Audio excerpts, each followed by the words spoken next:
Hello बच्चों, तो अपन physics में इलेक्ट्रिक चार्ज एंड फील्ड पढ़ रहे थे। जैसा कि मैंने आपको बताया था कि अपन इसके बाद जो इलेक्ट्रिक चार्ज के बारे में पढ़ लिया था और कूलम्ब फ्लो पढ़ लिया था, तो उसके जो भी प्रीवियस ईयर में क्वेश्चन आए हुए हैं, जैसे पीएमटी में आए हुए हैं, पहले पीएमटी होता था, उसके बाद अब नीट होने लग गया, और जो भी आईआईटी जेईई में आए हुए हैं, एनसीईआरटी में कोई एग्जाम करवाया उसमें आए हैं, तो वो सारे क्वेश्चन अपन बेसिक लेवल से स्टार्ट करेंगे, जिससे आपका बोर्ड भी क्लियर हो जाए। जो भी स्टेट बोर्ड है, सीबीएसई, आप जिस भी बोर्ड में पढ़ते हो वो भी आपका क्लियर होता जाएगा। और साथ में अपन क्या करते जाएंगे, जो अच्छे लेवल के क्वेश्चन है जो एग्जाम में आए हुए हैं, कॉम्पिटिटिव एग्जाम में आए हैं, वो भी अपन कवर करते जाएंगे। तो बच्चों, फर्स्ट क्वेश्चन है, देखो अगर बात की जाए फर्स्ट क्वेश्चन की, क्वेश्चन नंबर फर्स्ट, देखो सबसे पहला क्वेश्चन है, ध्यान से सुनना। The law governing the force between electric charge is known as, कि ऐसा कौन सा लॉ है जो दो चार्ज के बीच में क्या होगा, governing the force between electric charge is known as, कि दो चार्ज के बीच में जो फोर्स लगेगा उसको अपन क्या बोलेंगे। तो बच्चों बिल्कुल आसान है, वो तो आपको पता है कौन सा फोर्स होता है, कूलम्ब फोर्स, है ना। तो कौन सा फोर्स होगा, कूलम्ब फोर्स। या अच्छा, तो लॉ पूछ रहा है ना, लॉ पूछ रहा है, तो ये लॉ तो क्या होगा, कूलम्ब लॉ होगा। कि दो चार्ज के बीच की जो बात करता है वो कौन सा लॉ का बात करता है, कूलम्ब लॉ बात करता है। अगर क्वेश्चन 2 की बात करूं मैं, पहले आपको लग रहा हो सके तो बिल्कुल आसान है, ये क्या करवा रहे हो, लेकिन ये ऐसा नहीं है, धीरे धीरे अच्छे लेवल पे आएंगे। When the distance between the charge, question number 2, when the distance between the charge particle is half, अगर जो पार्टिकल के बीच की डिस्टेंस है उस r डैश को क्या कर दिया जाए, r/2 कर दिया जाए, हाफ कर दिया जाए, the force between them becomes, तो फोर्स कितना हो जाएगा। तो आपको पता है कि फोर्स कितना होता है, k q1 q2 r², तो वो पूछ रहा है कि जो f डैश है वो कितना हो जाएगा, है ना। जो नया फोर्स है, तो आपको पता है फोर्स होता है k q1 q2 r²। तो अगर मैं f की बात करूं, k q1 q2 r की जगह क्या कर दिया उसने, r/2 कर दिया। तो आपको पता है r/2 जैसे ही करेंगे तो आपके पास f डैश की वैल्यू कितनी आ जाएगी, k q1 q2, उनके बीच की डिस्टेंस को हाफ कर दिया, तो r² और ये 2 2 जा 4 ऊपर आ जाएगा। तो ये आपका क्या था, f था। तो आपको पता है कि f डैश की वैल्यू कितनी आ जाएगी, f डैश इक्वल्स टू आ जाएगा 4f। तो यही आपके ऑप्शन पहला था कि 1/4, हाफ, डबल, और फोर्थ ऑप्शन था 4 टाइम्स। तो कितने टाइम्स हो जाएगा बच्चों, 4 टाइम्स। जल्दी जल्दी करेंगे, क्योंकि जितना जल्दी करेंगे छोटे वीडियो में अपन उतना ज्यादा क्वेश्चन कवर कर पाएंगे। तो क्वेश्चन नंबर 3 देखो, देयर आर 2 चार्जेस, दो चार्जेज है, एक है आपके पास 1 माइक्रो कूलम्ब, एक दूसरा चार्जेज है आपके पास +5 माइक्रो कूलम्ब।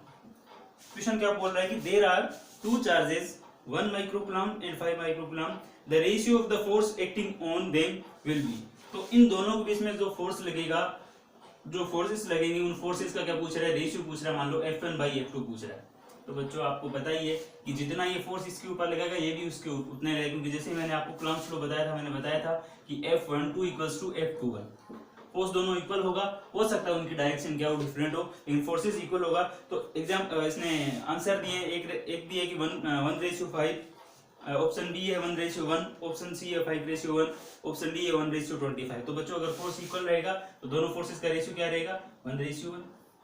आसान है। क्वेश्चन नंबर 4 देखते हैं बच्चों। अच्छा क्वेश्चन है, ए charge q1 exerts some force on a second charge q2 if third charge q3 is brought near the force of q1 exert on q2। ये क्या पूछ रहा है बच्चों, क्वेश्चन नंबर 5 देखो, आपके पास दो चार्जेस है, एक q1 है, एक q2 है ना। तो ये पूछ रहा है कि अगर मैं कोई एक तीसरा चार्ज q3 अगर इस q2 के पास में लेके आ जाऊं, तो जो q1 है वो q2 पे कितना फोर्स लगाएगा, ये q1 और q2, या q1 बोल दूं या q2 बोल दूं, q1 पे कितना लगेगा। तो बच्चों आपको पता है कि हमेशा जब भी मैं कूलम्ब लॉ अप्लाई करता हूं तो दो चार्जेस की बीच की बात करता हूं, ऐसा नहीं कि किसी, और तीसरा चार्ज है, इन दोनों के बीच में कोई भी इफेक्ट नहीं आएगा, इन दोनों के बीच में फोर्स है वो उतना का उतना ही रहेगा, कि q1 q2 अपॉन r²। तो ये ऑप्शन पूछ रहा है कि डिक्रीज हो जाएगा, इंक्रीज हो जाएगा, या रिमेन अनचेंज रहेगा, है ना। तो ऑप्शन आएगा कि ये फोर्स क्या रहेगा, अनचेंज रहेगा। बच्चों देखो मैं क्वेश्चन लिख नहीं रहा हूं, लेकिन आपको बता रहा हूं, समझा देता हूं, तो उससे कोई मतलब नहीं है कि अपन पहले पूरा क्वेश्चन लिखें फिर उसको देखें, है ना, इतना टाइम वेस्ट करने का मतलब नहीं है। नेक्स्ट क्वेश्चन देखो, क्वेश्चन नंबर, ये कौन सा था, क्वेश्चन नंबर 6 देखो कि FG एंड FE, दो फोर्स है बच्चों आपके पास, FG एंड FE। ये G कौन सा है, ये जी आपका ग्रेविटेशनल फोर्स है और एफ ई कौन सा है आपका इलेक्ट्रिक चार्ज के बीच में अभी जो आपने कूलॉम फोर्स की बात की है ना, वो है electric force represent gravitational electric force. अब है क्या कि ये क्या कर रहा है, दो फोर्सेस है, इन्होंने कहा कि दो इलेक्ट्रॉन है, एक ये रहा इलेक्ट्रॉन, एक ये रहा इलेक्ट्रॉन, ये इन दोनों के बीच की डिस्टेंस है 10 सेंटीमीटर। बच्चों कितनी है इनके बीच की डिस्टेंस 10 सेंटीमीटर, तो आर की वैल्यू कितनी है बच्चों 10 सेंटीमीटर। ठीक है, the ratio of F G upon F E, तो आपसे पूछ रहा है कि एफ जी और एफ ई का रेशियो बताओ कितना होगा। बच्चों बिल्कुल आसान क्वेश्चन है ना, एफ जी कौन सा है ग्रेविटेशनल फोर्स है और एफ ई कौन सा है इलेक्ट्रिक चार्ज फोर्स है। ठीक है बच्चों, तो देखते हैं, जब तक मैं रब करता हूं तब तक आपसे सोल्व करके देखिए।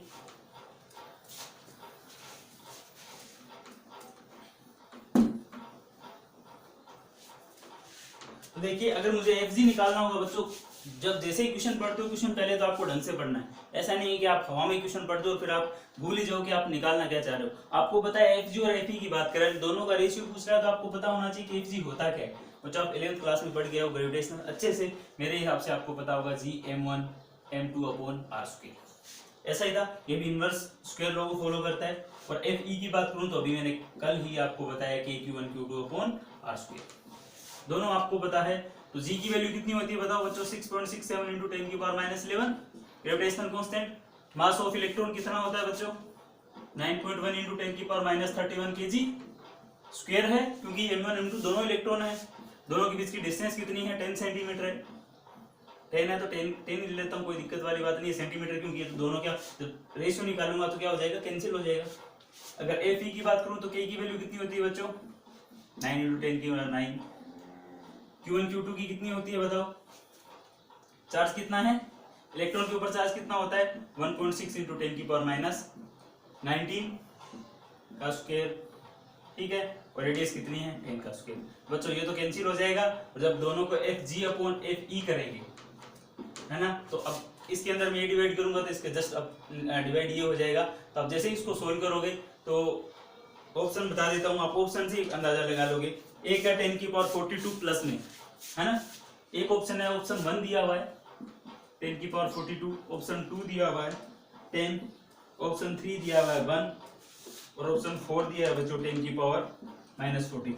ये चार ऑप्शन है, तो सीधा सा आपको पता चल जाएगा। देखो अगर इसमें डिवाइड करता हूँ, देखो -30 मैंने तो -31 और -31 कितनी हो जाएगी 62 में आपको पता होगा कि वैल्यू कभी प्लस की तो आएगी नहीं, पॉजिटिव, ये पावर कभी पॉजिटिव तो होगा नहीं पावर हमेशा, क्योंकि बड़ा पावर माइनस नीचे तो -19 और ऊपर क्या -31 है, इसका मतलब ये पावर हमेशा माइनस में आएगी। तो इसमें प्लस है, इसमें 10 प्लस है, 1 भी प्लस है, इसका मतलब आंसर क्या बचेगा बच्चों, ये तो सोल्व करके देखोगे तो ये का ये आंसर आ जाएगा है ना। इसको सोल्व करके देख लेना चाहिए, आपको दिक्कत वाली बात नहीं है।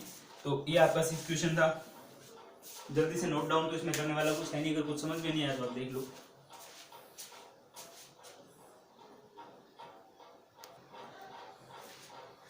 क्वेश्चन नंबर 6 हो गया था बच्चों, क्वेश्चन नंबर 7 है। देखो क्या बोल रहा है क्वेश्चन में कि the ratio of the force between two small sphere with constant charge. आपके पास दो स्मॉल स्फीयर है बच्चों है ना, और उनके ऊपर क्या है कांस्टेंट कोई भी चार्ज है, कोई दिक्कत वाली बात नहीं है। इस पे मैंने Q1 ले लिया, इसके ऊपर Q2 ले लिया, ठीक है। इन एयर तो दो ऑप्शन दे रहा है कि एक बार तो अगर ये आपका क्या हो, दो पार्ट दे रखे इसने कि अगर ये एयर में हो तब उसके ऊपर फोर्स कितना होगा। मान लो जब ये एयर में है, उन दोनों के बीच का जो मीडियम अगर एयर है उस टाइम इसके ऊपर फोर्स कितना लग रहा है बच्चों F1, ठीक है। और दूसरा केस है अगर उनके बीच में कोई डाइलेक्ट्रिक कांस्टेंट ऐसा मीडियम रखा जाए जिसका डाइलेक्ट्रिक कांस्टेंट कितना है बच्चों K है, तो उस टाइम फोर्स कितना है F2। तो आपसे पूछ रहा है बच्चों कि इन दोनों का रेशियो क्या होगा फोर्सेस का, जब एयर में है या जब डाइलेक्ट्रिक कांस्टेंट में। तो आपको डाइलेक्ट्रिक जब आपको फोर्स का पता है कि फोर्स होता क्या है K Q1 Q2 upon R square, ठीक है। जैसे ही मैं K को पुट करता हूँ, K की जगह Q1 Q2 upon 4 pi epsilon not R square. तो बच्चों यहाँ पे अगर मीडियम या एयर की बात करूंगा तो ये हमेशा डिवाइड में आएगा एप्सिलॉन नॉट, है ना। जब इन दोनों को मैं डिवाइड करूंगा, जब ये इस फोर्स की बात करता हूँ, ये तो एप्सिलॉन नॉट हो गया एयर में। अगर मैं F डैश की बात करूं तो ये हो जाएगा Q1 Q2 upon 4 pi epsilon R square. ये कोई मान लो मीडियम था उस टाइम मैंने ले लिया। जब दोनों को डिवाइड करूंगा बच्चों, जब दोनों को डिवाइड करूंगा तो फोर्स क्या एप्सिलॉन अपॉन एप्सिलॉन नॉट आएगा, और इसी को मैं क्या लिखता हूँ डायरेक्टली कांस्टेंट के। तो जब दोनों का रेशियो निकाला जाएगा फोर्स का तो क्या आ जाएगा के रेशियो 1 बच्चों, है ना। बहुत ही सिंपल सा क्वेश्चन था लेकिन अच्छा क्वेश्चन था ये, है ना। अगर नेक्स्ट क्वेश्चन की बात की जाए बच्चों, ये अच्छा क्वेश्चन है, देखो थोड़ा सा दिमाग लगाना है। क्वेश्चन है next, question number 8। A soap bubble is given a negative charge then its radius. कि एक आपके पास सोप बबल है, ये क्या है बच्चों, सोप बबल है, साबुन का क्या है, बबल है। अब इसको मैं नेगेटिव चार्ज दे रहा हूं बच्चों, क्या दे रहा हूं, नेगेटिव चार्ज। तो इसकी रेडियस इंक्रीज होगी कि डिक्रीज होगी, ये पूछ रहा है। तो बच्चों सोचने वाली बात है, अगर किसी को आप नेगेटिव चार्ज देते हो इसका मतलब इसको क्या दे रहे हो आप, इलेक्ट्रॉन दे रहे हो। इलेक्ट्रॉन दोगे तो उसकी रेडियस बढ़ेगी या घटेगी, इलेक्ट्रॉन दोगे तो आपको पता है इलेक्ट्रॉन के साथ कुछ ना कुछ मास भी आएगा, मास आएगा तो कुछ क्या होगा, थोड़ा बड़ा होगा, थोड़ा बड़ा होगा तो उसकी रेडियस क्या हो जाएगी बच्चों, इंक्रीज हो जाएगी। तो सिंपल सा आंसर क्या है, इसकी रेडियस क्या हो जाएगी बच्चों, इंक्रीज हो जाएगी। ठीक है बच्चों, ये पूछा है कि a soap bubble is given a negative charge then its radius. तो रेडियस ये बच्चों काफी एग्जाम में आया हुआ है, अपने पहले सीपीएमटी में आया हुआ है 1997 में, आरटीएमटी होता था पहले राजस्थान में 1997 में, है ना। और दिल्ली का कोई डीसी है 2000 और एक बीवीपी एग्जाम है 2003, मतलब काफी बार आया भाई क्वेश्चन। ठीक है, अभी क्वेश्चन नंबर 8 बच्चों काफी अच्छा क्वेश्चन है, देखना एक बार। 4 charges are arranged at the corner of a square ABCD। आपके पास एक स्क्वायर के कॉर्नर पे हमने क्या रखे हैं, 4 चार्ज, 4 चार्जेस हैं बच्चों। ठीक है, कौन कौन सा चार्ज है, ये ए है, बी है, सी और डी। ये चार्ज आपका है प्लस क्यू, ये बच्चों प्लस 2q, ये भी बच्चों प्लस क्यू सी पे, और ये है माइनस 2q। अब पूछ रहा है कि as shown in the adjoining figure the force on the charge kept at the center of।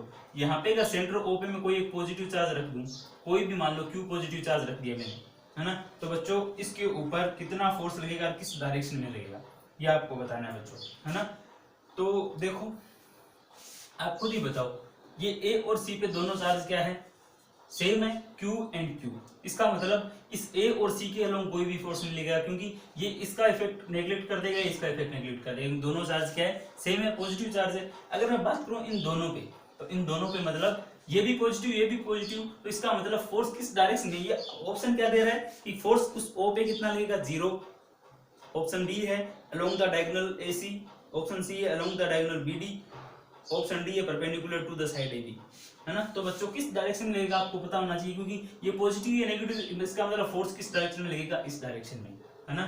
तो क्या है अलोंग द डायगोनल BD, तो इस डायरेक्शन में आपका फोर्स लगेगा बच्चों। सिंपल सा क्वेश्चन था, सिंपल नहीं था वैसे, थोड़ा सा टफ था, लेकिन कंसेप्ट अगर आपको पता है तो आप इजीली इसको कर पाओगे। नेक्स्ट क्वेश्चन देखते हैं बच्चों। एक क्वेश्चन दिया हुआ है, थ्योरेटिकल क्वेश्चन भी काफी आते हैं। A body can be negatively charge by, आप अगर अपन किसी बॉडी को नेगेटिव चार्ज कैसे कर सकते हैं, है ना, कि उसके ऊपर नेगेटिव चार्ज कैसे आएगा, जब उसके अंदर एक्सेस ऑफ इलेक्ट्रॉन होंगे। तो ऑप्शन ये दे रहा है giving excess of electron, option B removing some electron, option C giving some proton. तो आपको पता है कि अगर वो नेगेटिव चार्ज है, इसका मतलब इलेक्ट्रॉन इसके पास किसी ने दिए होंगे, इसने इलेक्ट्रॉन लिए होंगे तभी तो इसके ऊपर नेगेटिव चार्ज आया, है ना। इसका मतलब giving excess of electron. Next question देखते हैं बच्चों। The minimum charge on an object is, ये बच्चों आपको बिल्कुल अच्छा क्वेश्चन है, मैं इसको चाहता हूं कि मैं आपको नोट डाउन करके और फिर थोड़ा सा बताऊं ऑप्शन। देखो कई बार क्या होता है, अपन कंपटीशन में बैठते हैं किसी भी एग्जाम में, तो जो इजी क्वेश्चन है वो अपन पढ़ते नहीं है, देखते नहीं है कि ये तो अपने को आते ही, बट अगर आप इसका अगर आपने इजी क्वेश्चन गलत कर दी, इसका मतलब आप कंपटीशन से पहले ही बाहर है। तो आपको इजी क्वेश्चन गलत नहीं करना, इजी तो ये मानो कि आपको सही करना ही है, और टफ वालों पे भी आपको ध्यान देना है, उनको भी सही करना है ना। तो इजी वाले गलत नहीं होनी चाहिए। क्वेश्चन क्या है, द मिनिमम चार्ज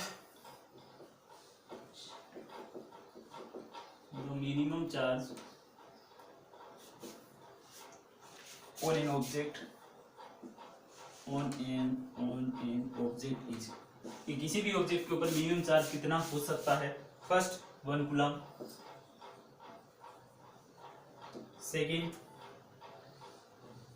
सेकेंड है बच्चों 1 स्टेट कूलम,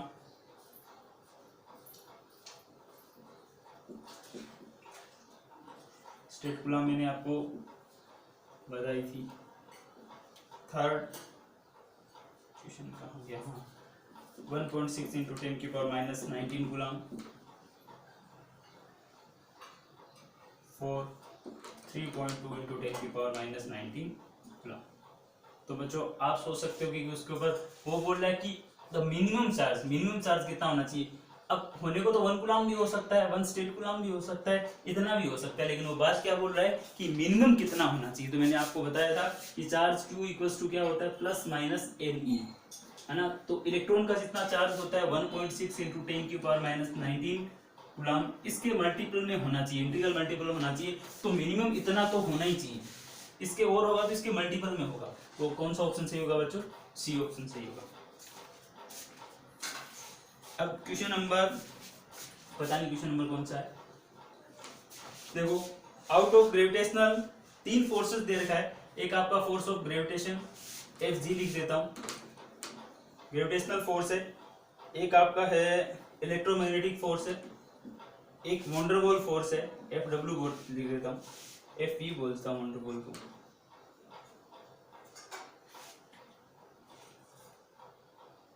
एक आपका न्यूक्लियर फोर्स है, Fn ले लेता हूँ। Which two are able to provide an attractive force between two neutron?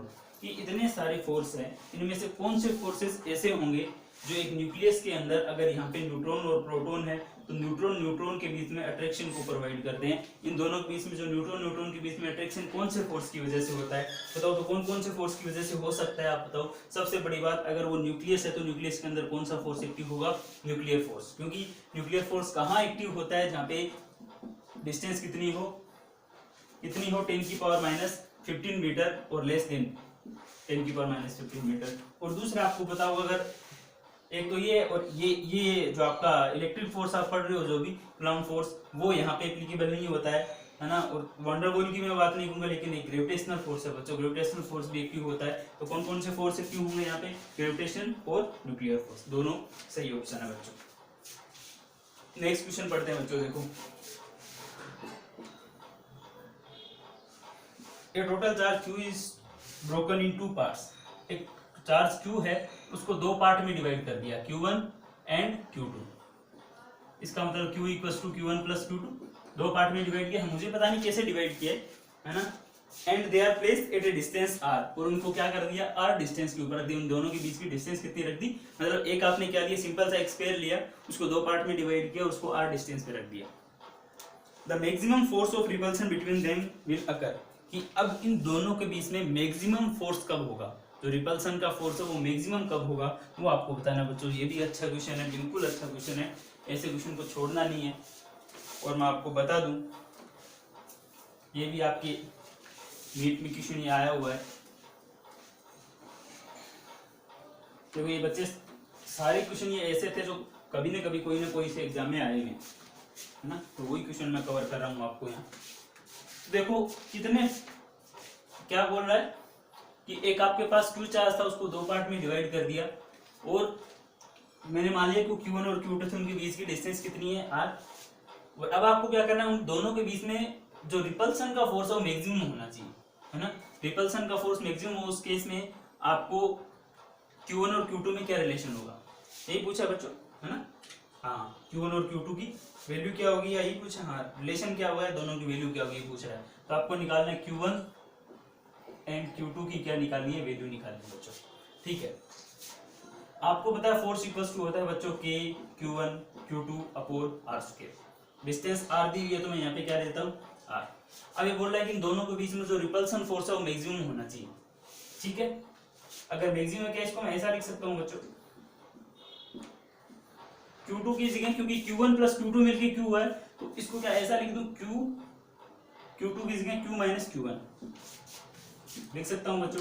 मेरे हिसाब से कोई दिक्कत नहीं होनी चाहिए, है ना। अब ये फोर्स आपने हमेशा मैथमेटिक्स में किया होगा।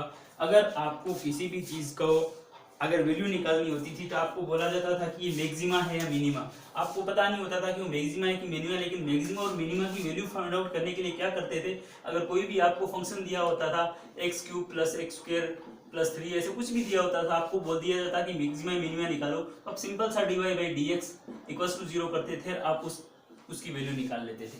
तो बच्चों यहाँ पे भी मैं क्या इस फोर्स को एक बार इस चार्ज Q1 के रिस्पेक्ट में डिफ्रेंशिएट कर दूं और इसको जीरो कर दूं तो क्या मुझे वैल्यू पता चल जाएगी? मेरे हिसाब से बिल्कुल पता चल जाएगी, और ऐसा अपन करते आए हैं हमेशा ही। आर स्क्वायर कांस्टेंट है, के कांस्टेंट है बच्चों। अगर मैं df बाई dq की बात करूं, इसको जीरो पुट कर रहा हूं यहाँ पे, के मेरा कांस्टेंट है अपॉन आर स्क्वायर कांस्टेंट है ना। Q1 को Q से मल्टीप्लाई किया, एक बार मैं इस एक ही लिख रहा हूं, एक बार आपको कंफ्यूजन ना हो, अंदर मल्टीप्लाई कर रहा हूं Q1 into Q minus Q1 का स्क्वायर बच्चों, ठीक है। अब इस df by dq1 equals to मैंने क्या किया, जीरो Q1 के रिस्पेक्ट में करना है बच्चों, है ना। तो Q1 के रिस्पेक्ट में करना है, तो आप देख सकते हो कैसे करेंगे, k अपॉन आर स्क्वायर, ये तो कांस्टेंट वाला पार्ट था, Q1 के रिस्पेक्ट में करना है, यहाँ पे बचा Q माइनस यहाँ पे कितना बचा बच्चों 2Q1, ठीक है, इक्वल्स टू जीरो है ये वाला। अब इक्वल्स टू जीरो करेंगे, आर स्क्वायर जीरो हो जाएगा, के जीरो हो जाएगा, अपन डिवाइड कर देंगे, आपके पास आया Q minus 2Q1 equals to zero, Q equals to 2Q1 और Q1 इक्वल्स टू कितना आया बच्चों Q बाई 2। तो बच्चों अगर Q1 की वैल्यू Q बाई 2 आई तो यहाँ पे Q1 की वैल्यू Q बाई 2 पुट करेंगे तो Q2 की वैल्यू भी कितनी आएगी बच्चों Q बाई 2। इसका मतलब आपको ये हमेशा ऐसा याद रखना चाहिए, अगर कोई भी एक चार्ज को आप दो पार्ट में डिवाइड करते हो तो इन दोनों को जब आप इक्वली आप आधा आधा करोगे, Q बाई 2 करोगे, तभी उनके बीच में जो रिपल्सिव फोर्स होगा बच्चों वो क्या होगा, मैक्सिमम होगा। तो ये कुछ क्वेश्चन थे, इसके अंदर इलेक्ट्रिक चार्ज भी था, कूलम्ब्स लॉ भी था, है ना। काफी सारे क्वेश्चन मैंने कवर किए और भी करते रहेंगे साथ साथ, ठीक है। Thank you.